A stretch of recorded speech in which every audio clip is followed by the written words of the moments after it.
오늘은 이제 데살로니가 전서 1장 1절부터 4절까지 말씀을 좀 읽고 또 우리 주님 주시는 은혜를 나누어 받도록 하겠습니다. 우리는 이제 이 데살로니가 전서를 이제 공부하는 데 있어서 데살로니가 교회가 주는 교훈이 참으로 어마어마합니다. 그래서 오늘 이제 말씀을 통해서 데살로니가 교회의 이제 시작과 특징, 그리고 데살로니가 교회가 받은 복에 대해서 살펴보고 데살로니가 교회 성도들의 거룩한 믿음, 성화의 믿음을 이제 본받기를 바랍니다.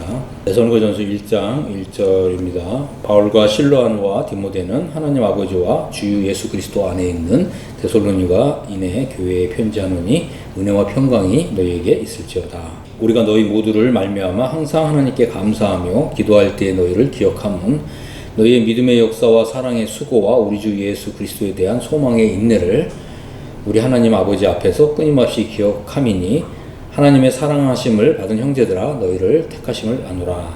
아멘. 이 데살로니가 교회는 우리가 이제 사도행전 17장을 보면 이제 사도행전 17장에서 시작된 교회였습니다. 그래서 사도행전 17장을 보면 사도 바울이 데살로니가 지역으로 갔고 거기에 있는 이제 회당에 들어가서 이제 새 안식일 동안에 다시 말해서 3주간 이제 설교를 한 후에 예수 그리스도를 믿은 사람들을 얻게 되었는데 이제 이 사람들이 이제 회당에서 나와서 하나님의 교회를 이루게 되었습니다. 그래서 그것이 바로 이제 데살로니가 교회였다라고 하는 거죠. 자, 그래서 우리가 사도행전 17장을 한번 열어보겠습니다. 여기 보시면 이제 데살로니가 교회가 어떻게 시작됐는지 잘 나타나 있습니다. 사도행전 17장 1절에 보면 이제 그들이 암비볼리와 아볼로니아로 다녀가 데살로니가에 이르니 이제 이렇게 말씀하고 있죠. 여기 보면 이제 그들이 누구냐면 이제 바울과 실라를 가리키는 것입니다.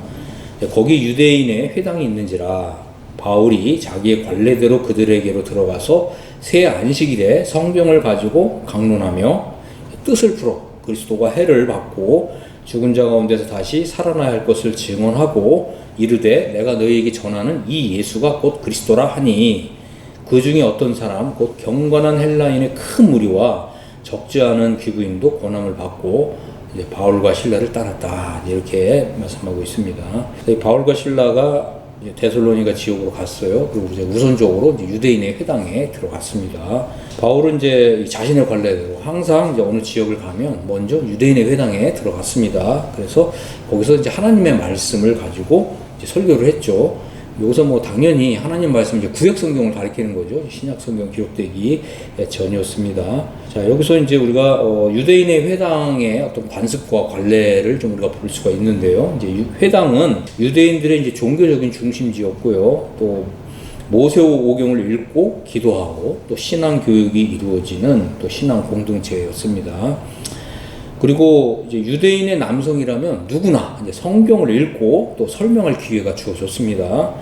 공식적인 랍비가 아니어도 설교할 수 있었다라고 하는 거죠. 이제 그렇지만 또 바울은 가말리알 이제 문화에서 이제 훈련을 받은 랍비였기 때문에 유대인 회당에 들어가서 이제 하나님의 말씀을 자유롭게 전할 수 있었던 것으로 보여집니다. 자, 그리고 또 사도행전 22장 3절을 보면 바울이 이제 자신을 가말리알 문화에서 율법의 엄한 교훈을 받았고 또 하나님께 대하여 열심 있는 자다 이제 이렇게 소개하고 있는 것을 볼 수가 있습니다. 여기 또 가말리엘이라고 하는 사람이 나오는데 가말리엘이라고 하는 사람은 이제 산헤드린 공회원이었어요. 또 헤롯 대왕의 종교 문제를 조언해 주는 이런 자문관이었고요.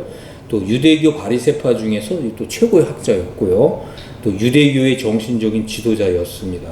바울이 이제 그러한 가말리엘 문화의 제자였다라고 하는 거죠.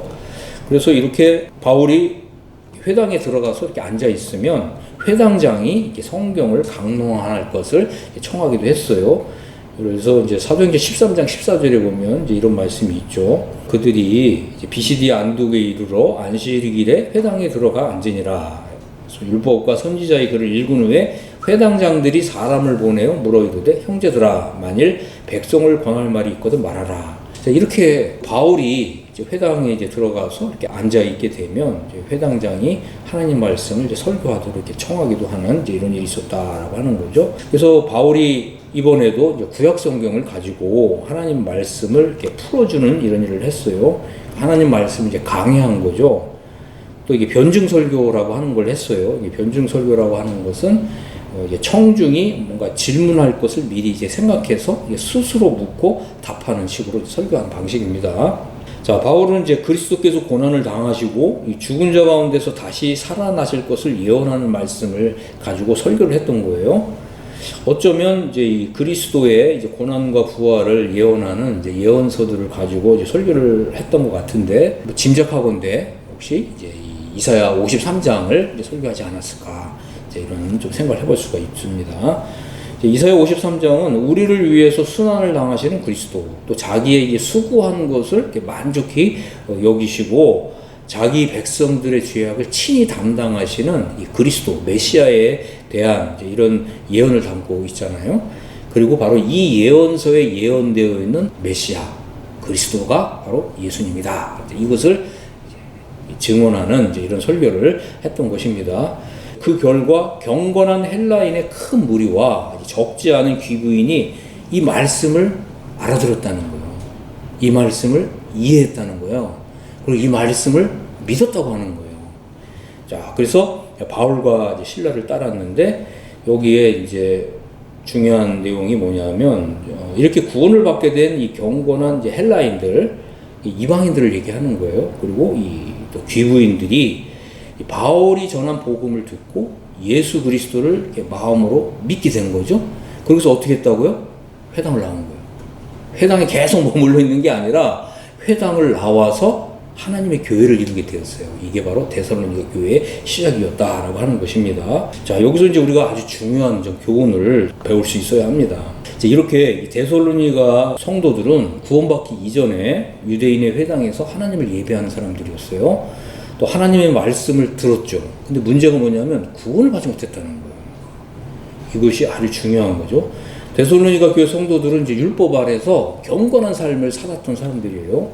그리고 구약 성경을 그대로 믿었고 하나님의 말씀을 그대로 순종하는 이런 사람이었어요. 근데 결정적으로 구원을 받지 못했다는 거예요. 이 사람들이 이제 성경도 믿었고 하나님을 믿었고 또 하나님께 기도했고 경건 생활을 했지만 구원을 받지 못한 사람들로 이루어진 이러한 공동체, 이게 뭐라고? 이게 바로 회당이라는 거예요. 오늘 많은 사람들이 성경도 믿고 하나님도 예배하지만 구원을 받지 못한 채 이런 신앙생활을 하고 있다는 거예요. 바로 이런 것이 바로 회당의 모습이다라고 하는 것입니다. 오늘날에도 이제 이런 교회 간판을 걸고 있죠. 그리고 여기에 많은 경건한 사람들이 하나님도 믿고 성경도 읽고 또 성경을 또 설교하는 것도 듣지만 구원을 받지 못한 사람들, 이런 것이 다 회당이라는 거예요. 이것은 결코 하나님의 교회가 아니다라고 하는 것입니다. 그래서 많은 사람들이 나름 경건한 생활을 하면서 내가 이렇게 하나님을 열심히 섬기면 하나님께서 나를 구원해 주실 것이야, 이런 어떤 막연한 기대감 아니면 이제 희미한 이런 믿음을 가지고서 종교 생활을 하는 것, 바로 이런 것이 회당이다라고 하는 거죠. 그래서 회당은 결코 구원받은 사람들의 교회가 아니다, 하나님의 교회가 아니다라고 하는 것입니다. 그래서 아무리 경건한 모습을 한 사람들이 모여서 하나님을 예배한다 할지라도, 하나님의 말씀을 듣고 또 설교를 듣는다 할지라도 그것은 회당일 뿐 하나님의 교회가 결코 아니다라고 하는 거죠. 왜냐하면 그런 곳에서는 이 복음이 성령의 능력으로 역사하고 작용하지 않는다라고 하는 것입니다. 구원을 받은 사람이라면 당연히 회당에서 나와야 되는 거예요. 그래서 하나님의 교회에 속해야 된다라고 하는 것입니다. 바울은 이제 이렇게 회당에 가서 하나님을 경외하지만 아직 구원 얻을 말씀을 성령으로부터 받지 못한 사람들, 그래서 성령의 인침을 받지 못한 사람들, 이런 사람들에게 하나님의 말씀, 복음을 이렇게 설교했다고 하는 것입니다. 그래서 여러분들이 이제 사도행전 10장을 열어보면 이제 고넬료라고 하는 사람이 있어요. 고넬료가 어떤 사람이었죠? 경건했고, 하나님을 경외하는 사람이었고, 또 하나님께 기도하는 사람이었다는 거죠. 그런데 하나님께서 이러한 이 고넬료를 이제 기억하시고, 베드로를 보내서 구원 얻을 말씀을 듣게 하신 거예요. 오늘날 나름대로 이제 교회 생활을 이제 성실하게 하고 경건하게 한다 하지만 사실은 구원받지 못한 이런 사람들이 많이 있다라고 하는 거죠. 그래서 정말 복음이 마음에서 풀어져야 되고요. 또 성령님이 그 말씀을 들을 때 그 인치는 이런 역사가 있어야 돼요. 이것이 바로 이제 구원받는 성령의 역사다라고 하는 것입니다. 자, 자, 여기서 이제 사도 바울은 이제 뜻을 풀어서 그리스도가 해를 받고 죽은 자 가운데서 다시 살아나야 할 것을 이제 증언했습니다. 그리고 내가 너에게 전하는 이 예수가 곧 그리스도다. 이렇게 증거했어요. 그리스도라고 하는 말은 이제 그리스어죠. 이것은 이제 히브리어는 메시아예요. 메시아. 그리스어로는 이제 그리스도. 이렇게 번역되는 건데, 여러분 이 메시아라고 하는 단어가 무엇이냐면 여호와께서 보내시기로 약속하신 왕이다. 이제 이런 뜻입니다. 데살로니가에 있는 이 회당에 있는 사람들 가운데 일부의 사람들이 진정 성령의 역사로 인해서 그리스도의 그 고난과 부활의 의미를 이해하고 깨닫고 믿게 됐다는 거예요. 이게 중요하거든요. 우리가 성경을 읽을 수도 있고 또 우리가 성경을 믿는다 이렇게 생각할 수 있는데, 정말 우리가 이 예수 그리스도의 고난과 그 부활의 의미가 성령의 인침을 통해서 일어나느냐, 이것은 별개 문제라고 하는 거예요. 많은 사람들이 이제 입술로는 나 예수님 믿어, 나는 예수님 믿는 사람이야 이러지만, 실제로 예수님의 고난과 부활의 의미가 그 사람의 마음 안에서, 그 영혼 안에서 성령의 능력과 역사로 풀어졌느냐, 이건 별개 문제라는 거예요. 그래서 구원받은 사람에게는 성령의 인침이 있다. 이것이 아주 중요한 핵심이다라고 하는 것입니다.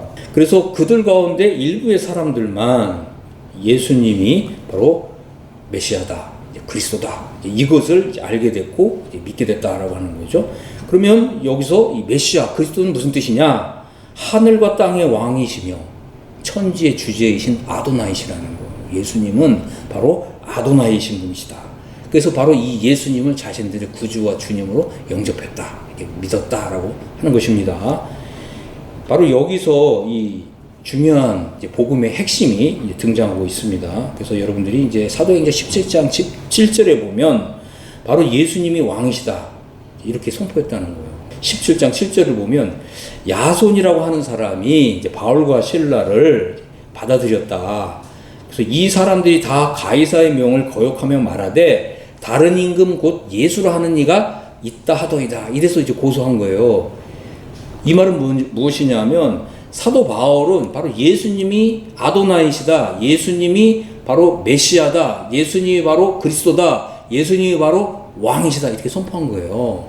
그러니까 이 사람들은 이 복음을 듣고 예수님이 바로 아도나이시구나, 예수님이 바로 우리의 왕이시구나, 이렇게 믿고 받아들이는 거예요. 이게 복음의 핵심이라는 거예요.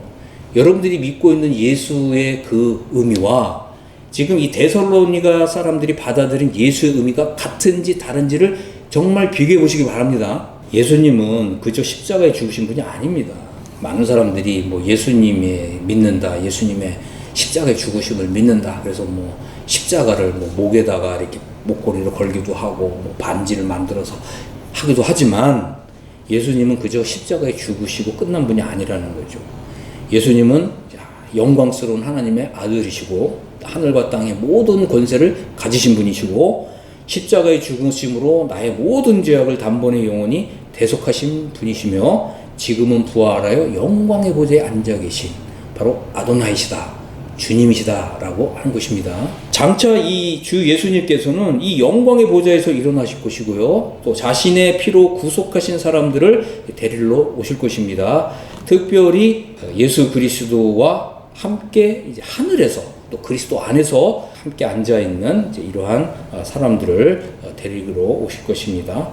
그리스도와 이제 연합을 이루게 된 이런 사람들을 자신과 함께 그 영광에 들어가도록, 또 천상 세계에 영원히 함께하도록 우리 주님이 이제 다시 오실 것이다라고 하는 것입니다.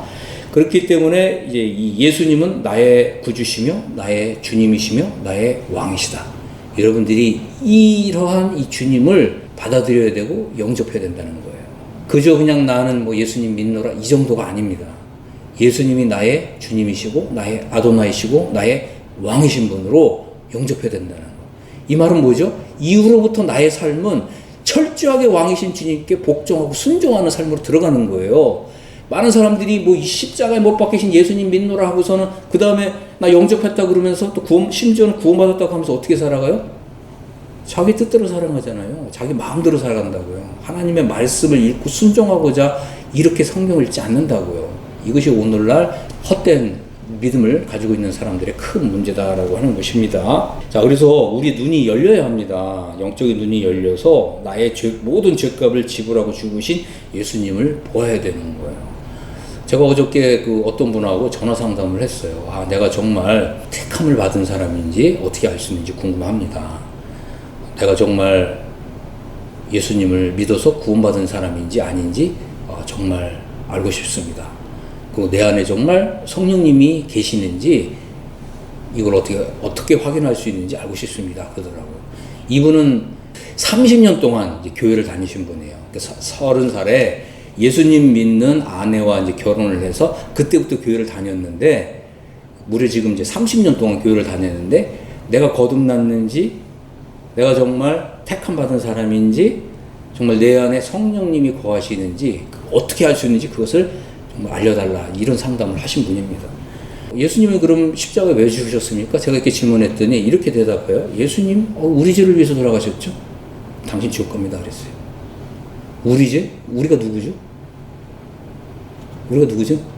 다른 누구의 죄가 아닌 바로 나의 죄 때문에 돌아가신 예수님을 믿어야 되는 거예요. 교회 다니는 많은 사람들이 그냥 우리 죄를 위해서 돌아가셨다 그래요. 그래서 제가 다시 질문하거든요. 그럼 당신 죄는 어떻게 됐을까요? 나의 죄는 그냥 여전히 그대로 있죠. 이렇게 대답한다고요. 여러분, 이거는 예수님을 믿는 믿음이 아닙니다.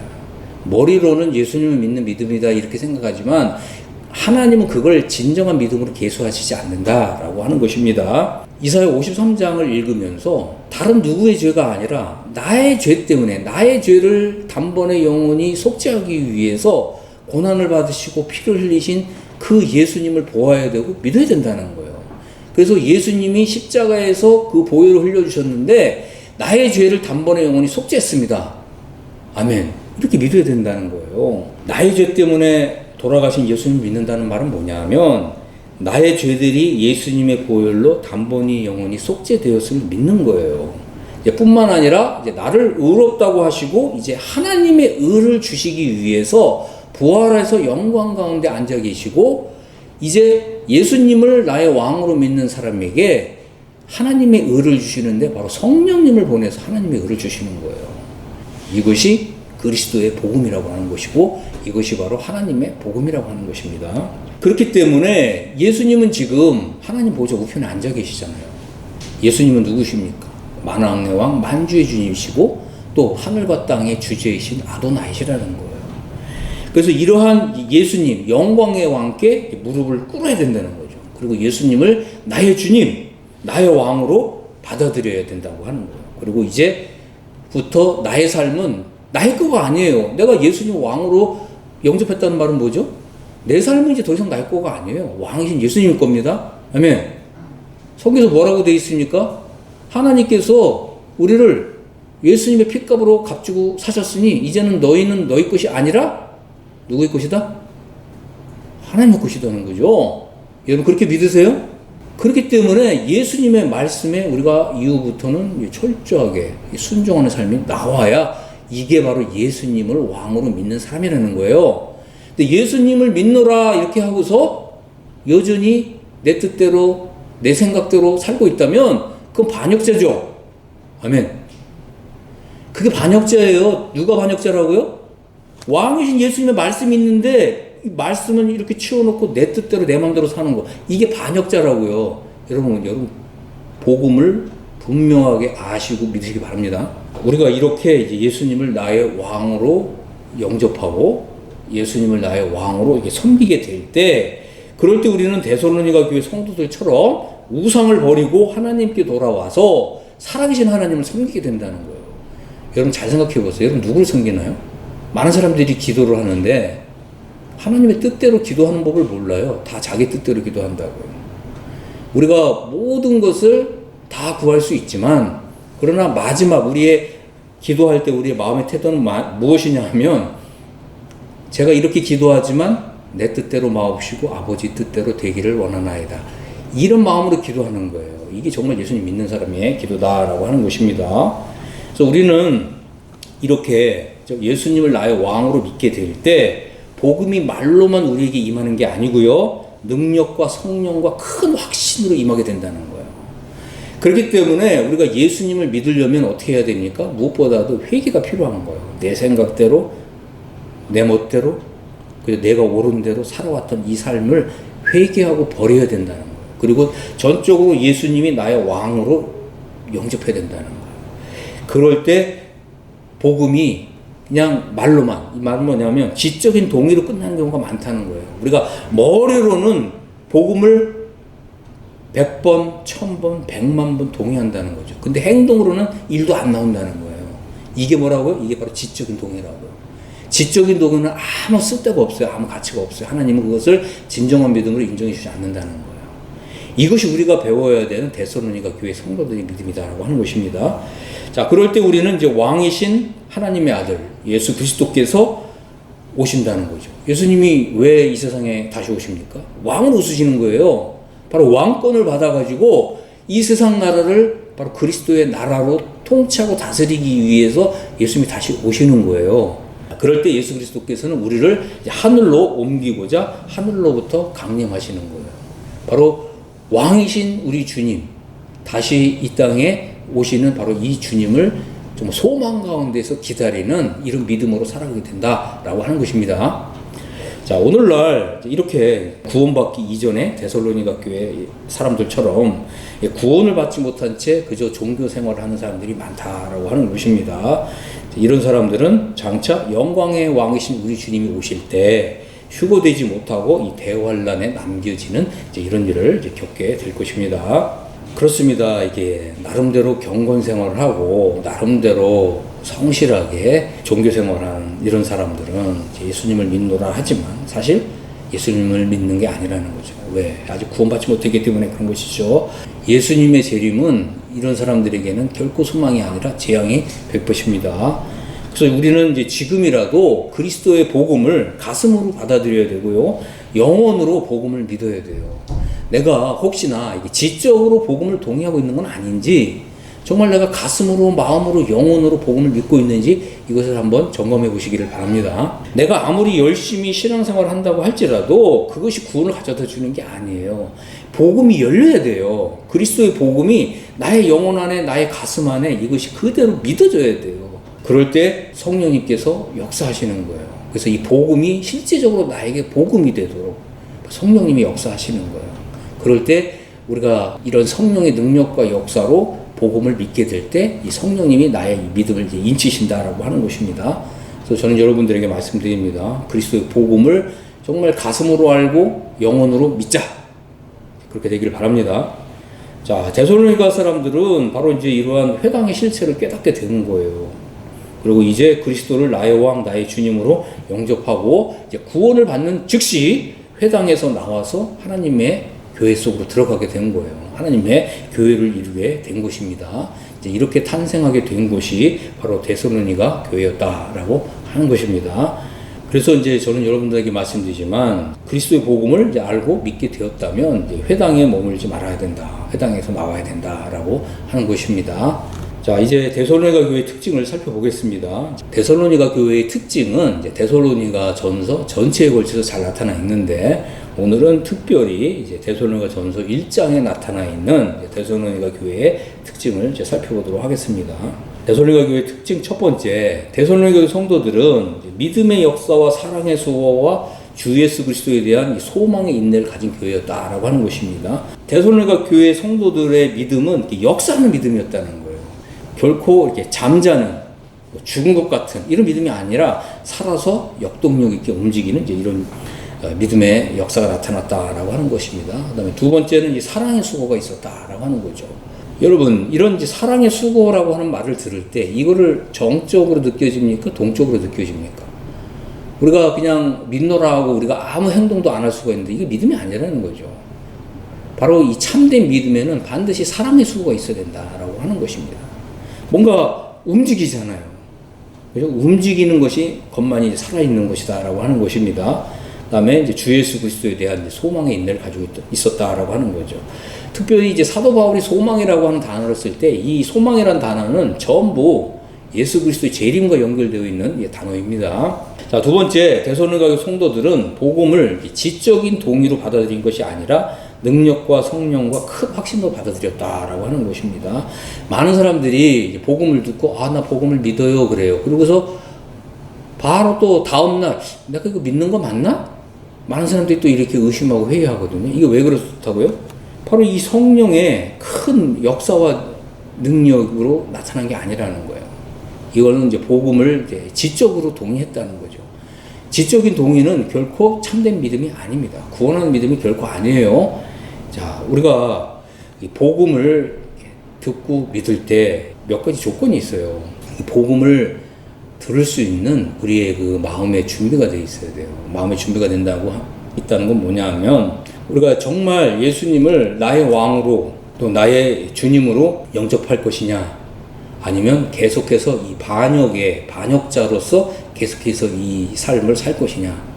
우리가 이 양당 간에 좀 두려운 마음으로 또 떨리는 마음으로 내가 어떻게 살 것인가를 좀 고민한 이런 거 있어야 된다는 거예요. 많은 사람들이 이런 마음의 준비도 없이 그저 복음을 듣고 나 믿어요 이러거든요. 근데 그게 지적인 동의에 불과할 경우가 많다는 거예요. 왜 그렇다고요? 이 마음의 이 심한 요동 가운데서 내가 계속 내 뜻대로 내 마음대로 내 생각대로 반역자로 살 것이냐 아니면 이제부터 예수님을 나의 왕 나의 주님으로 살 것이냐. 그래서 이 예수님만을 내가 붙들고 의지하고 살 것이냐. 이 마음에 정말 결단하기 위해서 그 영혼에 두렵고 떨리는 이런 일을 경험하지 않았다는 거예요. 여러분, 이런 사람들에게는 결코 이 복음이 능력과 성령과 큰 확신으로 임할 수 없다고 하는 거예요. 그래서 여러분들이 정말 이 복음을 들을 때 또 이 복음을 나는 믿을 것인가를 이제 결단하는 좀 이런 시간을 가질 수 있게 되길 바랍니다. 자, 우리가 이렇게 복음을 마음으로 믿고 영혼으로 받아들이게 되자 데살로니가 교회 성도들에게 어떤 일이 일어났냐면 큰 핍박과 박해가 일어나게 됐다는 거예요. 여러분, 이게 아주 중요하거든요. 내가 기존에 잘 다니던 교회에 나름대로 열심히 경건 생활을 했지만 구원을 받지 못했어요. 근데 나 이제 복음을 믿었다. 그리고 예수님이 나의 왕이고 나의 주님으로 나 영접했다. 그런데 여전히 기존에 있던 교회에 잘 지내고 있어요. 이거 가짜라는 거예요. 복음을 이렇게 영혼으로 마음으로 받아들이게 되면 기존에 이렇게 구원받지 못한 사람들로부터 큰 핍박과 박해를 받는다는 거예요. 이것이 바로 이 사망에 있던 사람이 생명으로 옮겨간 이런 증거다라고 하는 거죠. 하지만 이 데살로니가 교회 성도들은 많은 환난 가운데서도 성령의 기쁨으로 말씀을 받아서 바로 이 사도 바울과 주님을 본받은 자가 되었다라고 하는 것입니다. 마게도냐와 아가야에 있는 모든 믿는 사람들의 본이 되었다고 하는 거예요. 또 하나님을 향하는 믿음의 소문이 각처에 퍼지게 되었다라고 하는 것입니다. 우상을 버리고 하나님께로 돌아와서 살아계시고 참되신 하나님을 섬기는 이런 교회가 되었다라고 하는 것입니다. 그래서 죽은 자들 가운데서 다시 살아나신 하나님의 아들이 하늘로부터 강림하실 것을 기다리는 바로 이러한 교회였다라고 하는 거죠. 그 다음에 이제 8번째, 장래 노하심에서, 즉 대환란에서 우리를 건지시는 하나님의 아들 예수 그리스도의 재림을 열망했다라고 하는 것입니다. 그렇기 때문에 이 데살로니가 교회는 이러한 이제 8가지 특징을 가지고 있었는데 이 8가지 이런 특징을 갖게 되자 하나님께서는 장래 이 대환란에서 건져주신다고 하는 이런 약속을 주셨다고 하는 거예요. 이것이 바로 데살로니가 교회가 받은 복이었다라고 하는 것입니다. 자, 우리는 이제 이러한 데살로니가 교회의 장점을 이제 본받아야 합니다. 왜냐하면 이제 여기에 이 데살로니가 교회가 받은 복이 잘 나타나 있기 때문에 그렇습니다. 그래서 우리가 지금 한 가지 좀 생각해 봐야 될 게 뭐냐면 이스라엘은 이제 12지파가 있었어요. 이 12지파가 있는데 각 지파마다 받은 복이 달랐어요. 마찬가지로 우리는 이제 교회가 받는 복이 다 다르다고 하는 것을 우리가 바로 보아야 될 필요가 있다는 거예요. 그래서 고린도 교회나 갈라디아 교회가 받는 복이 있습니다. 로마 교회가 받는 복이 있어요. 마찬가지로 데살로니가 교회가 받는 복이 있습니다. 아울러서 빌립보 교회, 에베소 교회, 골로새 교회가 받는 복이 있어요. 그런데 이 복이 다 다르다는 거예요. 많은 사람들이 제대로 이렇게 인식하지 못하는 게 뭐냐면 데살로니가 교회가 받은 복을 모든 교회가 다 받는다 생각하는 거예요. 심지어는 고린도 교회나 갈라디아 교회도 데살로니가 교회가 받은 복, 대환란에서 건짐을 받는 이 복을 받는다 이렇게 생각한다는 거예요. 그렇지 않습니다. 자, 이 중요한 차이점이 있어요. 뭐냐면 고린도 교회와 갈라디아 교회들은 성화가 없는 교회였어요. 데살로니가 교회는 바로 성화가 있는 교회였어요. 하나님께서는 성화가 있는 교회와 성화가 없는 교회를 구분하십니다. 그리고 복을 다르게 주신다라고 하는 것입니다. 자, 성화가 있으면 장래 하나님의 진노로부터 건짐을 받는 복을 받습니다. 자, 우리가 이러한 이제 데살로니가 교회의 이런 특징들을 잘 본받고 또 데살로니가 교회가 받는 이러한 복에도 참여하는 우리 모두가 되기를 간절히 바랍니다. 그래서 여러분들이 이제 오늘부터 데살로니가 전서를 이제 읽으세요. 읽으시고 정말 한 구절 한 구절이 나에게도 그대로 이루어지기를 기도하면서 읽으십시오. 뿐만 아니라 데살로니가 전서 한 구절 한 구절을 읽으면서 정말 나에게 이 구절이 이루어졌는가를 확인하고 체크하고 제3대사 확인하시면서 읽으시길 바랍니다. 그럴 때에만 우리가 데살로니가 교회가 받은 이런 복을 받게 된다라고 하는 것입니다. 그래서 저는 이제 우리 모두가 정말 이 데살로니가 교회의 이런 특징을 우리도 갖게 될 뿐만 아니라 데살로니가 교회가 받은 이런 복을 우리 모두 받아 누릴 수 있게 되기를 예수 그리스도의 이름으로 간절히 바라고 원하고 소망합니다. 아멘.